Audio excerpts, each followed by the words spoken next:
Welcome to the Find and Follow podcast, where we believe life is in the light, spiritual darkness is the enemy, and finding and following Jesus is the best way to live life. I'm your host, Scott Langhans, joined today by the co-host crew. We are back together. Kyle and Craig are present, accounted for, ready to go.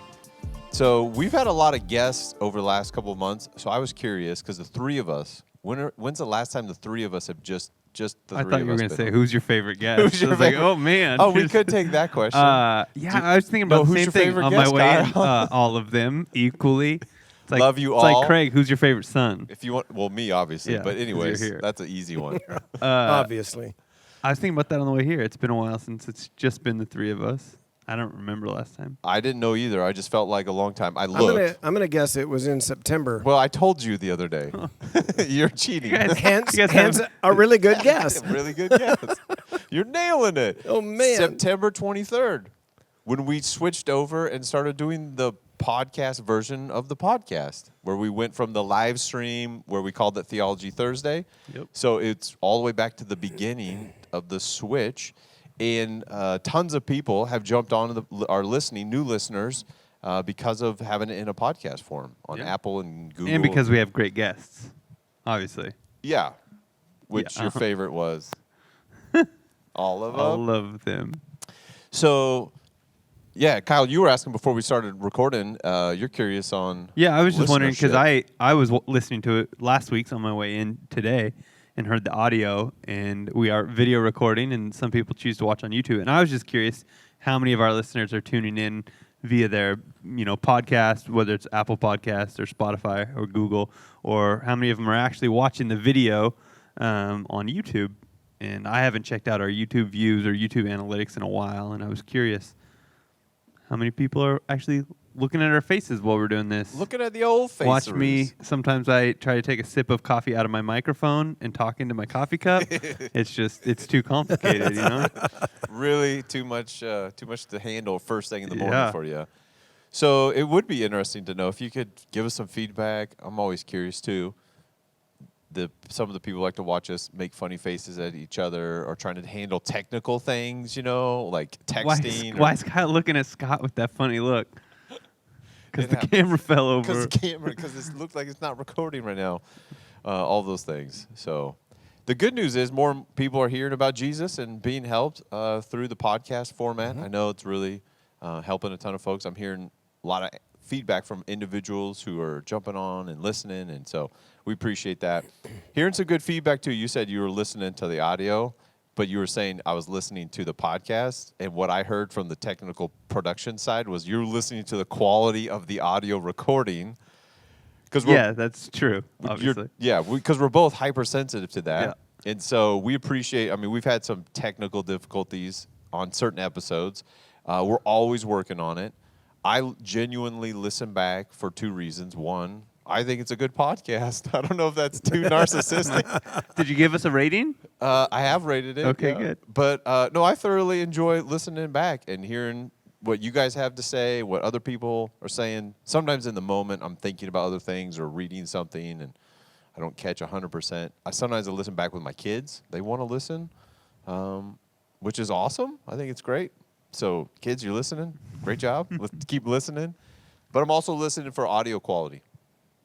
We work real hard to make sure the levels are up and the levels are correct and you're not getting blown out and then it's too quiet or noise and amplification. But so I appreciate that feedback. I get it from folks. Mostly my wife, who's like, it wasn't really Sounded good. terrible today. Or like, it sounded really good. And could hear that person's voice. You do get positive feedback from her? Oh, yeah. Awesome. She enjoys it. She loves it. That's why she was on it. So she was your favorite. Oh, yeah. Forgot. She was my favorite guest of all time ever. Yeah, now you're talking. That's easy for you. No, I was trying to go back and look for the date when it's just the three of us. And I was going through the guest list, and I was like, man, we have had a ton of people. It's fun to hear their stories and their take on certain things. And we've just had a slew of folks over the last couple of months, which has been fun. And that's part of our format. And it was intentional today to have the three of us have a different conversation. So I appreciate everybody who's been on, and people want to come back. And have other guests that I've asked to come on, and so it's just always fun to hear people's stories. I think that's one of the best ways to learn about God is through people's stories. Craig, who was your favorite guest? Well, let's see. All of them?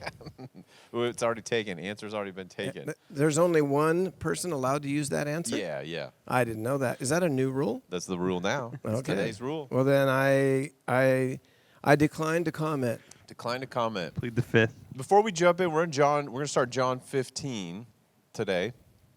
But I was curious, Christmas memories, Christmas traditions, things you're looking forward to. Anything coming up here? We're right in the thick of Christmas season, celebrating Christmas stuff. Christmas. It's good. You got something on your mind? Well, you talking about from when I grew up, or stuff going on currently? I'm just bringing up the whole reminiscent yeah. or looking forward to this year or memories from the past. Yep. So memories from the past. So as a kid growing up, when we set up a Christmas tree, it was one of our traditions to also set up the train. We had one of those, model train sets, and so we'd run the track all around the Christmas tree. What kind of scale was that? I don't Do you remember? remember. Like how big are the They were train not the cars? H. They weren't the small ones. They were the little bit bigger ones. Like an HO? You don't know? I don't remember now. Okay. Papa Leo. Yeah, I know he's really into He's it. got a train set up downstairs. So It was a little bit bigger than the ones he has. So what are his? He's an HO guy. Yeah, And they're then bigger beyond than that, I sound like I know what I'm talking about. I have no idea what I'm talking Exactly, about. and I don't either. And I don't remember because it's been so They're many not like years. the big kid-size one where the train car was the size of your foot or something, or your head. No, you know a what little I mean? bit smaller than that. Okay. Anyways. Anyway, so I mean, it wasn't just a tiny little thing, and so it went all around the tree. Had to go around the tree. That was a given. And then we just every year snake it around the front room a little bit different way, and so you'd have to step over it and around it, and that was just a thing we did. And so the packages accumulated under the tree and inside the track, and That's pretty cool. fun thing. Yeah. Huh. Huh. We Yeah. never had that growing up as a kid. Oh man, didn't keep that tradition with the kids. We did have a train set for a while. We set it up on a big sheet of plywood. We did. Non-Christmas, but we set it up. We had the slot cars, the And race why cars. was it on a piece of plywood? Because So it you was could on move the it. dinner table. Yeah, we could move it around. We had a Sesame Street alphabet train set. You set up. What? It was like this alphabet track. Every letter Yeah. was a different car. No, Oh, it was okay. the track. Oh, the track. The track was the alphabet, and it was pretty small, like Matchbox cars, maybe a little bit bigger. But you set up this train, and you could set it up on the letters, and you could set them up differently, not just like left to right. You could set them up and down and stuff. But the train would follow the letters and teach you the alphabet. Wow. Like that was a Christmas present. The train is my teacher. Yeah, that was a Christmas present because I remember my parents used to do a thing, or Santa used to do this thing. My parents used to do this thing. Are you afraid your mom's listening? Yeah, sorry, Mom. She's I gonna know be it was like, you. Oh no, he knows it's not real. They would. Your mom's pretty big on Santa. She is super big on Santa. Do She's you- still. Are you I still don't- have? Do you have to take a picture this year? with I don't Santa? know with COVID. I don't know. If I know it's we the. can mask up and do Do that. you have to like green screen them in or Something? Yeah, Photoshop. That's a good safe to idea. say your entire life. Yeah, I've every never single year. Every single year. Yep. All 33, I think. She took us when we were babies. Yeah. Yep. Yeah, There's every 33 single Santa year. pictures on my mom's wall at home. Family. Wow. One year the dog made it in. Your Oh, dog. yeah, our dog's made it in multiple times. When you're not living with her as Yeah, in adulthood, as yeah. adult as a Lindsay and I married got man. one when we were engaged when we were in California. Is yeah. that how you knew she was in the family? I If think you so. make Yeah, I don't the think I Christmas could do Santa it with her picture as my girlfriend. As a girlfriend, no. No, As engaged, you're locked in for marriage at that point. Yeah. You're like, You're okay, in the family. Mom approves. Yeah. There's a tradition. Yeah, every year Santa pictures.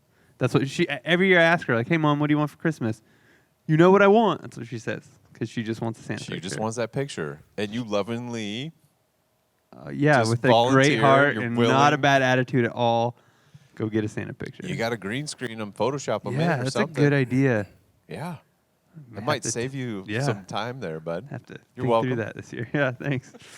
So, do you guys remember presents? Amy was talking with some ladies the other day, and they had this question about Christmas and presents, and they're like, "Yeah, we never remembered any presents. We just thought it was the memories of being together as family. And like, I'm like, oh, like cozy fireplace and candles and stuff. It's because you're a bunch of women. I said, you want to talk about presents? You want to start going down the list?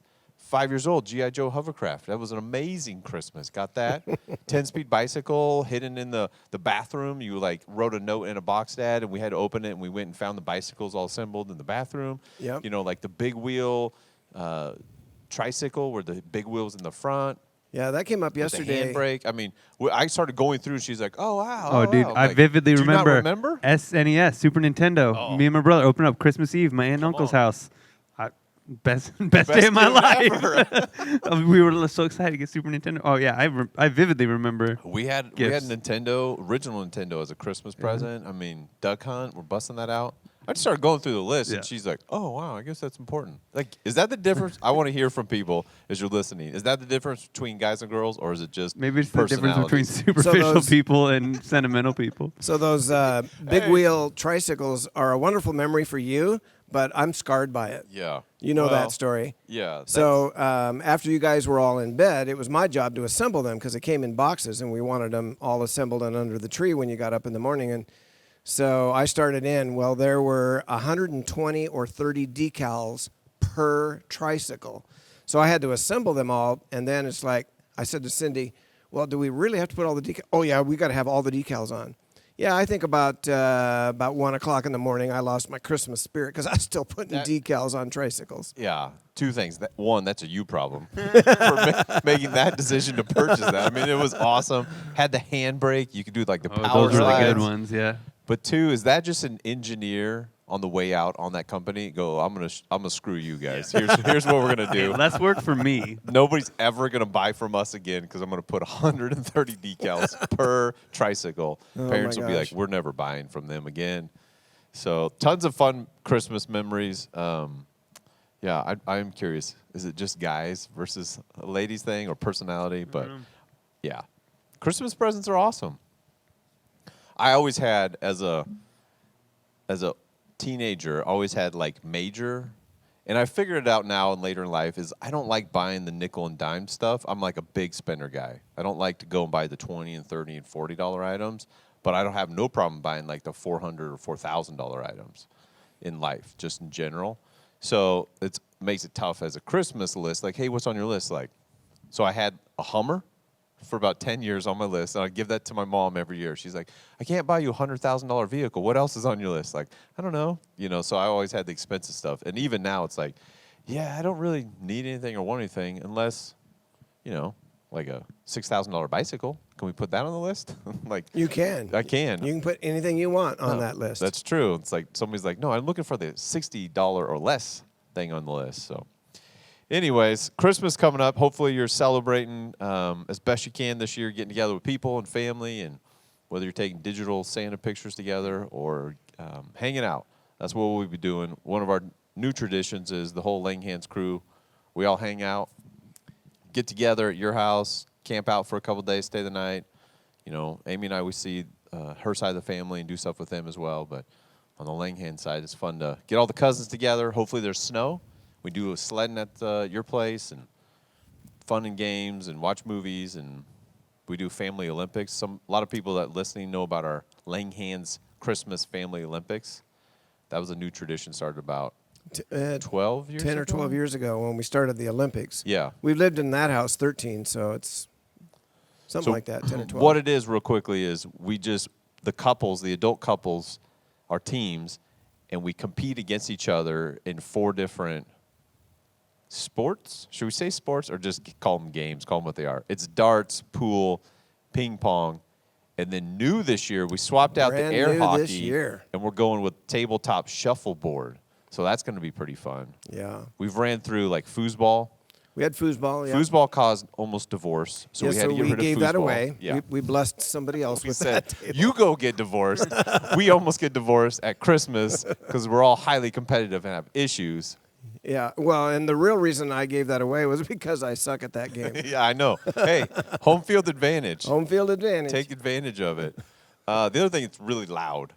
So when you're playing that game and then It's in the really same room, loud. someone's trying to focus on a pool shot, and then all the kids are running around, focus power. Same thing with air hockey, real loud. Real loud. And same thing with air hockey. I sucked at that too. So we gave that one away. It's kind of a high-paced, eye-hand coordination at your age. Like more of the chill games. not Like, as- Hey, throw this if puck it requires down the quick thing. reflexes and good eyesight, I'm not your guy. you got a disadvantage. So, hence Yeah, shuffleboard, shuffleboard, pool, darts, and what else? the ping pong. Ping pong. Oh, which ping pong. There, This that's a could little. be a struggle factor Yeah. too. Yeah.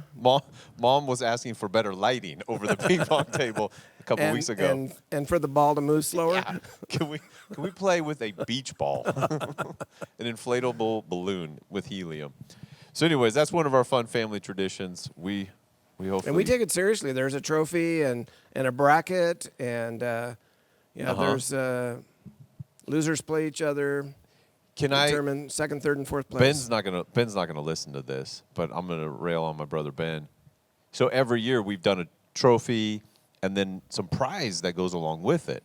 So usually there's some cash or a gift card, or we'll take you out to dinner that accompanies for the winners, right? It's pretty serious, high stakes. So Ben and Amanda have won quite a few years. I mean, they're reigning champs. They're the Celtics of basketball. They're the Lakers of basketball. Yep. The Bulls of the 90s. You're like, oh, they're going to win. If somebody wins, in there, you're like, oh. MJ They come in as the number 1 seed every year. They're favored. Okay. But last year they got beat, like pretty handily by Amy and I. So it was pretty sweet. So we got the trophy, which is an old bowling trophy you guys Sure, have. I don't know where it came We from. put like a holiday sweater on it. Yep. Wow, this podcast is really turning into the Into the Langhans. peek into the life of the Langhans Christmas. Without a guest, you just like, oh, I guess tell our stories. Anyways, we got the trophy. We're excited to win. It's about the victory. It's about the thrill of just, having a good time. The glory. The You glory. got the glory. Oh, we'll get into that today. Let's talk about that. The glory of just winning. Like, the trophy sat on top of our fridge for 11 months. I just moved it off, but it's out, shining in all its glory. But there was no gift. There was no prize money. There was no award. There was no, let's take you out to dinner. There was no, and it's been up to like $100 before. Like, they would come and flaunt with like cash, like, here's $100, good luck beating us, and then they would win, and then they would say something smirky like, well, I guess we'll take ourselves out to dinner, something like that. So there was nothing this last year. They didn't take you out to dinner or anything? Nope. I mean, there was zilch. There was a trophy, and there was no prize. There was no follow-up in March, like, oh, hey, we forgot. I'll bet the I'm just check is in the mail. Nope, I've been holding my breath, and I've been holding some bitterness. So there's all of that happening. Let's see how that works out for you. Do you know Jesus can help you with that bitterness? I do, but I kind of wanted to hold on to that one for a bit.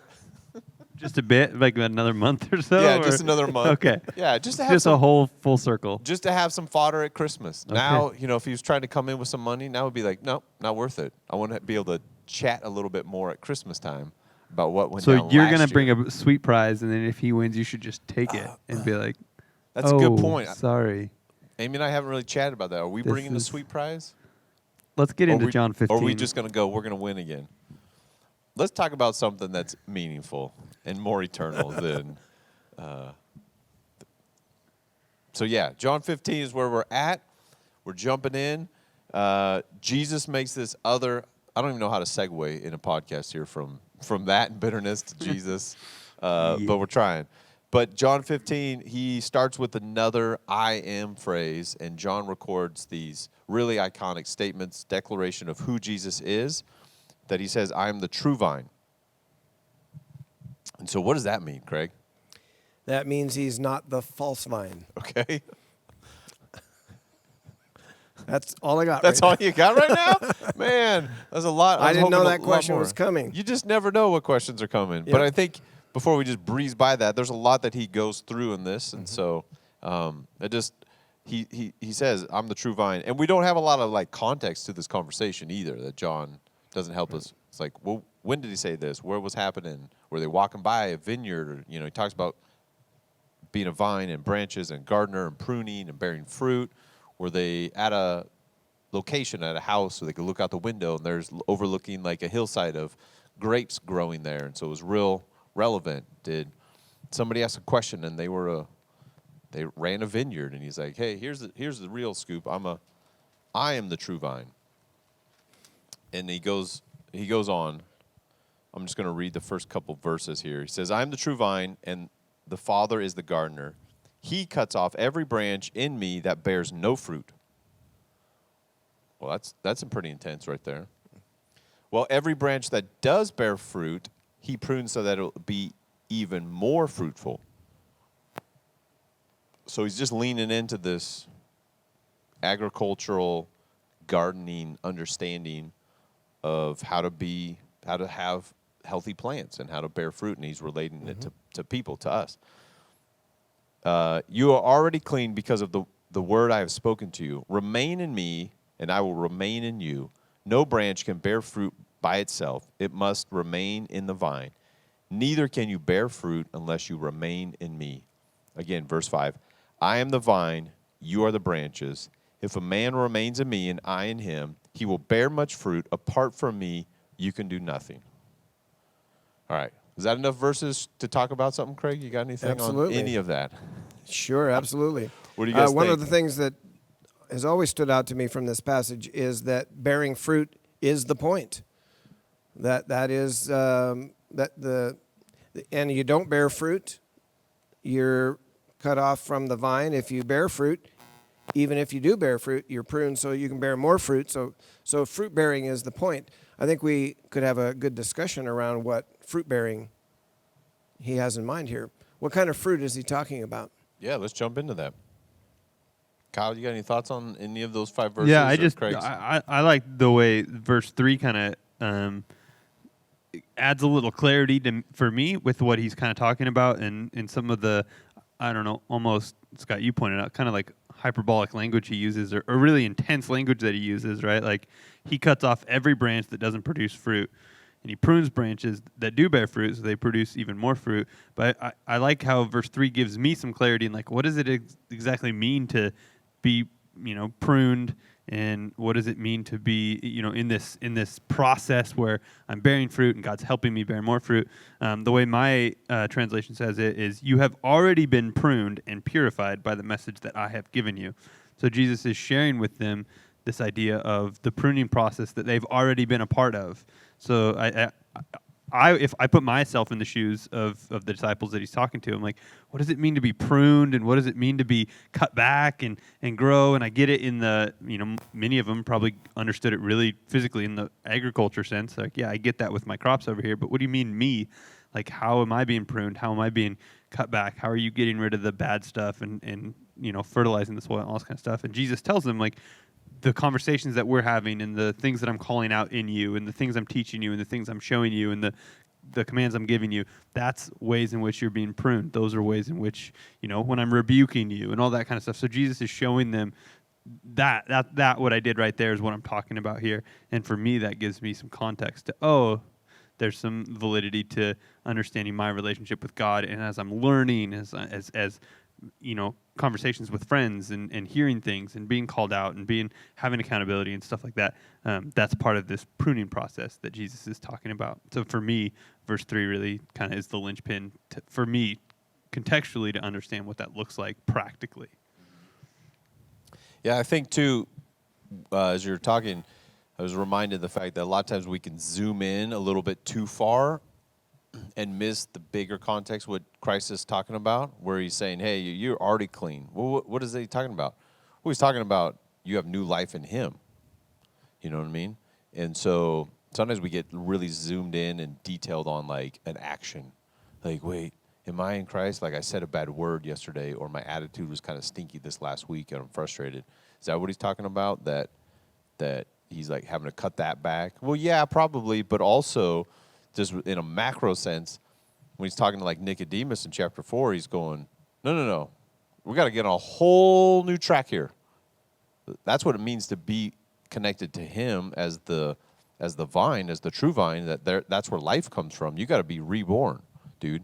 We're not talking about your good behavior or your bad behavior. We're talking about you got to have the whole new track here. You got to abandon what you're doing over here because you're on a path of destruction towards death. And Nicodemus was like a good dude doing good in his community, religious leader trying to follow God, and he's saying you got to be reborn. You got to get connected to the source of life, the true vine, and then we can talk about like reforming and becoming more in the image of Christ and being transformed, on a daily basis. But I think on a macro level, sometimes we miss that and we get locked in too much on a behavior. That's good. But it is important, Craig, to your point, like, let's talk about the fruit that is being bared. Is that the right way to say it? Born. Born. I was going to say born, but then I was like, I don't think that's right. Bearing fruit? I Bared? appreciate that point, Born. though, because that's really refreshing and understanding. Because I don't know what it is personally and maybe even culturally. I think we tend to go there in the negative sense. Yeah. And we read like verse 2, like he cuts off every branch that doesn't produce fruit. We're like, oh, snap. Is that me? Did I not do good enough? Was that a branch joke? Yeah, snap. Yeah. Did I not produce enough fruit? Like, am I going to get cut off? Am I bad? Am I out of the family? Am I communicated, whatever it is? And understanding that, like, Jesus says, no, like, you're good because my message and the gospel truth has saved you and that new life that you're walking into. And so, I appreciate that and that's why, again, I think verse 3 gives me context specifically to verse 2 where it goes, hey, he cuts off everything. And then they're like, I think immediately, maybe it's an identity issue, maybe it's a self-confidence issue that a lot of us have. We go, uh-oh, is that me? Like, when am I getting cut off?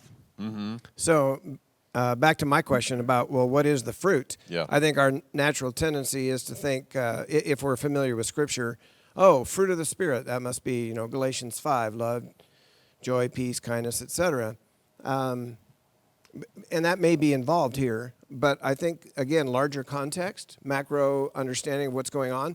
This is the night before his crucifixion, and he is giving them final instructions and final encouragement and teaching them the things that they're going to need to know after he's gone. Because what? Because they have an assignment. They have a mission and a job to do in the world. And he's giving them very specific instructions about that. And so I think the fruit here really is the fruit that comes from making disciples. That people are the fruit, other people. When other people are influenced in a positive way for the kingdom, when other people are helped to find and follow Jesus, when the disciples that he's speaking to here produce other disciples, that's fruitfulness. Yeah. And so the people in our lives that we've positively influenced and affected for the kingdom, that's our personal fruit. Mm-hmm. Yeah, and like Hebrews says, for the joy that was set before him, he endured the cross. And like, what joy was that? Like, going through that process? No, it was the people. It was us. It was redemption. It was salvation for all mankind. And he's looking forward to being able to be with his people. And I'll be their God, and they'll be with me, and we'll have eternity. And it'll be beautiful and wonderful. So that's what for me, that's like that macro, like, I'm the true vine. He's life. And we got to be able to be with him, be made right with God. Our sin issue is taken care of, and our problem that keeps us apart from God gets restored. And I always try to think, okay, how would Jesus say this to us today so that's a little bit more relatable? So, because not everybody gardens or has pruned stuff. Like, back to the Langhans family traditions, like growing up, Mom had a dozen rose bushes or so, and they were right behind the basketball hoop. So you'd always be like crushing roses, Get which, the thorns in your basketball. come on, you're setting us up for failure right there. I mean, that was just, Poor design there. yeah, you overshoot it, you get checked or whatever, you're stumbling, you like hit the ball, you're breaking roses off all the time. So then you just try to bring them in like you picked them from Mom. Mom, I got you a present. You're really sweaty picking those roses out there, huh? But they were awesome, they were beautiful, and every year you'd cut them way back. And that's just what you do. You take a huge bush and you just like chop it to the ground. Well, not quite that severe, but Well, pretty that's close. what it felt like. Yeah, rose bushes. Yeah, you cut them way down, though. Yep. I mean, more than half of what's there gets cut off.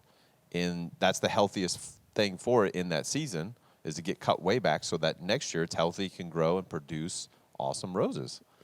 And so that's part of what Jesus is connecting, to, is just that spiritual life to the physical life. And again, the rose bush, what's the point of having a bush? Because the bush itself's not particularly attractive, and No. the stinker has thorns that are really painful if you get them Right. in you. So what is the point of a rose bush? The roses, the fruit. That is the point. And I think in terms of this particular teaching, what Jesus is trying to say is, hey, there's a job to do, and I want you to be really, really good at it. and have lots of great results. And here's how that happens. Abide in me. Yeah, stick with Jesus.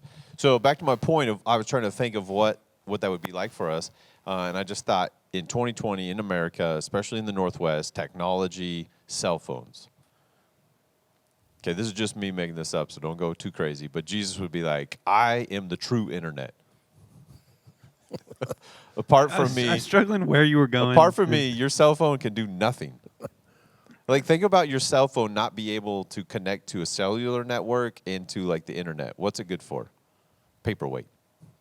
Flashlight? Taking it's a picture. You know? Like, you think about your cell phone not being able to get connected to the internet or connected to a cellular network. I think Jesus would somehow leverage technology. Go, no. You think you got access and ability to communicate with people and information at your fingertips, and no, that's not nothing. I'm the true internet. I don't know if It kind of works. kind of works for you, but yeah, try not having your cell phone for a day. My wife's cell phone busted last night, and she's hopefully gonna get it fixed today. But it's kind of a eerie feeling to like not have connectivity. And what did we do for so much I of our know. lives? What did the human race do for thousands of Yeah. years without modern technology? Well, all of my children reminded me of that this morning. They're like, "Well, I've never had a cell phone. I don't have one now." You know, and they're like, "Yeah, but you don't live like us. We have important things to do on that." Okay, Mom and Dad have cell phones. Remember when nobody had cell phones? Remember going to your friend's house? You had to call when you get there. right? Remember having to use a payphone? Well, yeah, we had that conversation this morning. She has to head down to the Apple store. I'm like, "Well, if you need to call me, ask to use their Yeah. phone because you don't have a phone." And Do you ever do this one? Did you ever call collect yes, and then just go, Hang Mom, up. I'm good. Right? So then she gets a phone call there's a collect call from Mom, I'm good. Okay, sweet. Kyle's safe. Yes, I used to play that game. I remember. we played it pretty hard down at Porcupine Bay. We'd camp there for many years for extended period of time. And even with cell phones, a lot of times the cell service back then wasn't great. Or you ran out of minutes. Ooh, Who remembers nights and running out of weekends. minutes? You could only go nights and weekends. So there was one payphone for the campground down on Lake Roosevelt, and we would call collect and just say the number that's on the payphone in that window. Ah. So you'd be like 474-4823, and you'd wait, And then and you'd call hope back. they got it down, and then they would call you back and the phone would ring. Do you remember? I remember that. doing that? Oh, yeah, and then we- if they didn't work, you'd give it like a minute, like, oh, they didn't get it. 474-4823, and then they would get the last three numbers, and they'd call you back like, hey, that works. Yeah. Man, skills our kids will not I have. know.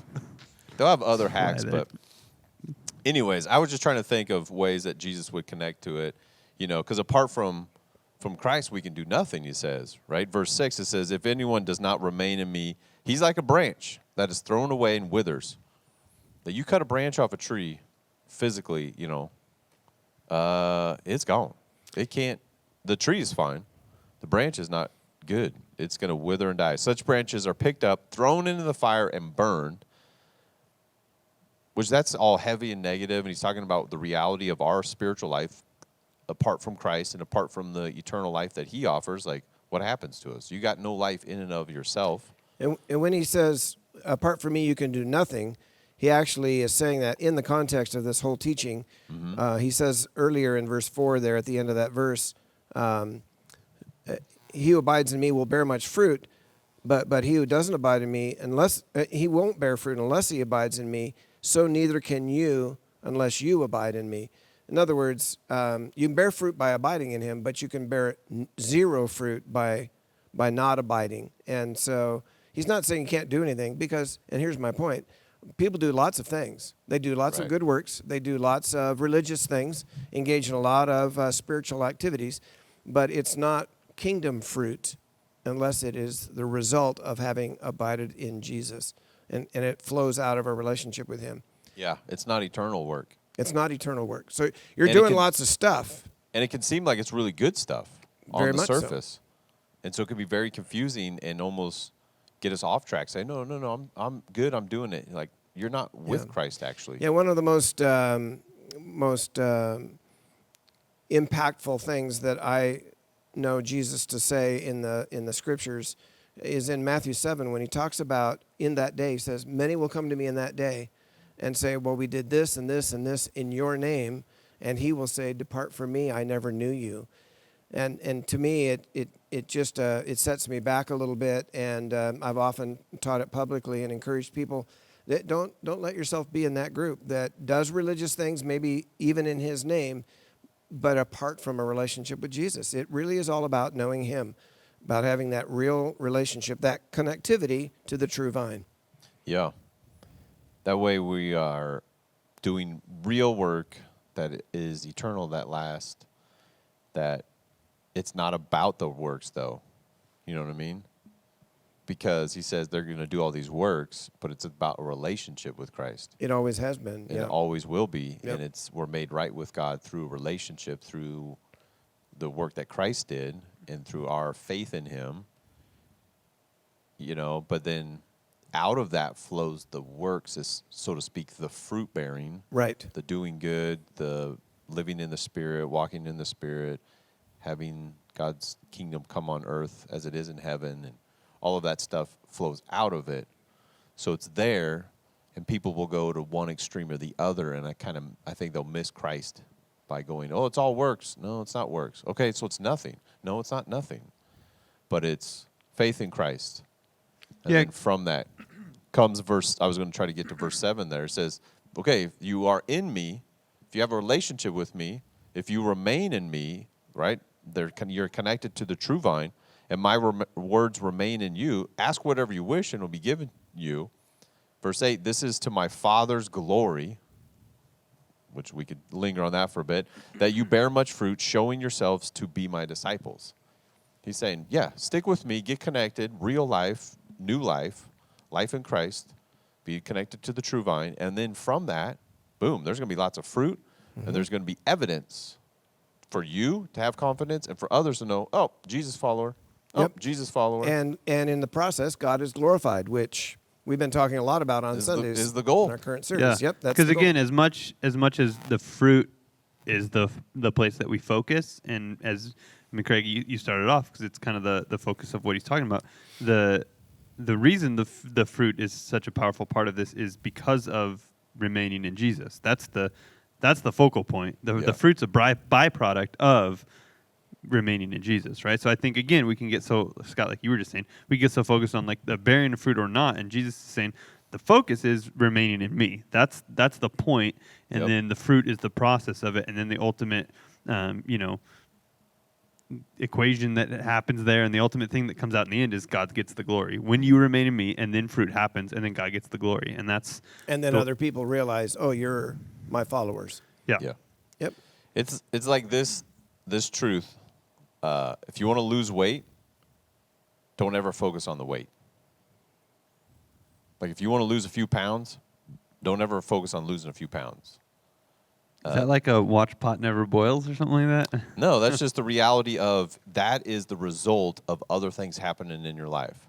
So if you want to lose weight, don't focus on the weight, because you can lose weight. You can get a number on a scale to go down, and it can be super unhealthy. You can dehydrate yourself.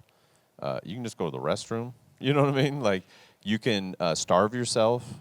You can drop water weight and starve yourself for a couple of days and lose 5 pounds. And you're like, oh, look at result. Like, no, not good fruit. If you want to lose weight, focus in on the other things. Weight is a byproduct, is a fruit, so to speak, is the result of moving your body more, eating more healthy, eating less, understanding how much you're eating, the macronutrients, the micronutrients. Be aware of the weight as a result, because it'll be evidence of good, healthy decisions over here. But so it's good to be like, hey, this is where I should be. Maybe I want to lose 15 pounds. Okay. But I can't focus on the 15 number. You'll ride an emotional yo-yo for one. Yeah. As your body goes up and down and responds to things. But that's not the goal. So that's kind of what Jesus is saying. Hey, stick with him. Life will be healthier. And out of that, you'll be able to bear fruit, and you'll have, God will give a ton of glory, and you'll do a lot of good here on planet Earth by loving people and providing for widows and orphans, and caring for people in need, and lending your strength to others, and doing all these amazing things that if we remain in his love, right? He switches it, kind of the language of it. He goes, hey, verse 9, as the Father has loved me, so I have loved you. Now remain in my love. If you obey my commands, you will remain in my love, just as I have obeyed my Father's commands and remain in his love. I have told you this so that my joy may be in you and that your joy may be complete. My command is this, verse 12. Love each other as I have loved you. He goes on, we can talk about that more later, but that's the platinum, if you will, rule or law or commandment. Because if you love others like Christ loves you, everything else gets taken care of. Everything falls underneath that. You'll accomplish everything that's needed to be accomplished if you love like Christ loves you. And I think it's more of, sometimes people hear that and will hear a lot of rules and regulations. Obey the commandments, and these are the commandments, thus saith the Lord. Thus saith the person in your story, in your past, that said, do these things or you're going to get cut off from God, you're going to be in the wrong. And they sometimes are just the silliest of rules that some man has made up. Like, what is the proper dress attire to wear at certain events or certain functions in a church building? Like, you can't wear pants or you can't wear jeans. Ladies can't do this, right? They can't have holes in them. Yeah. That's next level. But I think Jesus is saying, no, if you just love people, it'll give you that confidence. Like, no, I really am following Jesus because I'm loving people the way Jesus loves me. I had a recent conversation with someone about that very thing, someone who would not agree with most of what we've discussed in this podcast here so far. And they actually quoted the New Testament saying, yeah, isn't the point just to love one another? But their take on that is their own take on that. Like, they are reserving for themselves the right to define what that love looks like and what how that love gets expressed. And I think it's important for us not to lose sight of the fact that Jesus is very specific. He says, I've loved you in a very specific way. I've loved you in the way the Father loves me. What does that mean? And then he says, now I want you to love one another the same way I've loved you. There's a pattern there that involves relationship with the Father, the truth of God, and love that is embodied in the person of Jesus Christ. It's not him just saying, hey, don't worry about anything else. Just go love each other. Because if people hear that and take that and don't realize the context in which that's being said, they could end up living their whole life doing a lot of good works, trying to love people, and never have a relationship with Jesus. The way Jesus loved us was as an outflow of his relationship with the Father. And that's why he starts off, abiding in me. He says, I'm the true vine and you're the branches, and you've got to abide in me. And if you don't, then none of what we're talking about is going to be a reality in your life. I think that's very important to keep in mind. Yeah, and I think Jesus defined it and lived it out so specifically. His brand of love was different than anybody had experienced or knew. So just to say that, and I think Jesus was not just, he wasn't a dummy about how he communicated this and how he exemplified this. And right? neither are you a dummy when you're like, Jesus wasn't a dummy. Jesus All wasn't right. no dummy. Right? That he didn't just say, hey, go love each other, right? It's not this blanket statement. People say that like, oh, yeah, but Jesus was all just about love and love for the, and like, but he had a specific new brand of love that was very, very specific in the way that he had loved them, and he'd shown them, and he had this sacrificial type of love and this love that, poured itself out for others and gave and was very specific. And so he didn't just say, hey, go love one another the way that you want to define that. And I think that's where a lot of people get mixed up, and we even get mixed up in the faith, like, oh, no, I'm loving you when I'm doing this. And it's the way we like to define that and the way that we, our brand of love. And I'm like, well, is that really what Jesus is calling us to do when he says, love as I have loved you? Yeah. Craig, 100%. I think that's an important thing that people hopefully are hearing, that we're hearing today, that love is not just love is love. No, it's not. Because it's way too widespread. It's up for your interpretation, your ability to define that. So it's not just love is love. Or like, well, this is my love, and you can have your own love, and, well, I can have my own truth, and you can have your own truth. No, there's just truth. And whether we want to acknowledge it or not. Because Jesus says, I have obeyed my Father's commands and remain in his love. Yep. Okay, so if you want to go with Jesus, wasn't Jesus about love? Absolutely. So his love was to obey God, and he did it to the T. All of God's commands and to stay in God's love. So is that what you mean? Oh, no. Okay, well, we're on different things then about what love is. Yeah. And I'm going to go with the one who is love, his definition, and outside of God there is no love, and that's the truth, and people try to live into that reality of like, well, I can make up my own truth and my own definition of love. Okay, Yep. And it always is going to end with destruction, despair, hurt, emptiness, shallowness. It's never fulfilling. It doesn't last. It's not eternal. It might be okay for a short season, and you Yeah, might there be is disillusioned, but it runs out. There is a 'cause very it's apart real from God. human love, and many people are good at expressing human love, but it doesn't last. It's not flowing out of Jesus always. To me, to my way of thinking, it would be a huge tragedy for somebody just to say, yeah, I lived my whole life just doing my best to love people, and get to the end of their life and realize that they never actually had a personal relationship with Jesus Christ. Because we were just saying that a moment ago. That's the point of that's what God has in mind. He wants a relationship with us, and he wants to enjoy that relationship and have us enjoy that relationship with him. And Jesus even prays that in John 17, verse 3. He says, this is eternal life. Here's it defined. Yep. And he's praying to the Father. And he says, this is it, to believe in you, Father, and in Jesus Christ whom you sent. Right. And so I hope our listeners are taking to heart the fact that it is loving others as that flows out of our relationship with the Father and with his Son, Jesus Christ. Absolutely. And again, it's not because we're so great or we got it nailed or our works are awesome. It's because Christ is in us. We're Right. going to stay connected to him. So he's in us, we're in him, we're abiding, we're connected to the true vine. Therefore, the one who is love is in me. And I just try to get out of the way of that and not let my flesh and my selfishness get in the way of letting God flow through me to other people and to have them experience love, Right. which is Christ in me, Right. and is not Scott. Yeah, the fruit of the Spirit, first thing that's listed, is love. Mm-hmm. Yep. Yep. And so we're gonna wrap it up here for today, but there's lots more where in this passage, Jesus is jumping into that going, you're gonna run into conflict, Craig, with that. You're gonna say that, and there's gonna be people in your life and in your world who are gonna go, no, I don't think so. I disagree. And I kind of not even only disagree, but kind of resent you, hate you about, for saying that, believing that. Yep. And Jesus is saying that next, and we'll talk about that next time, and he's gonna say, don't be surprised.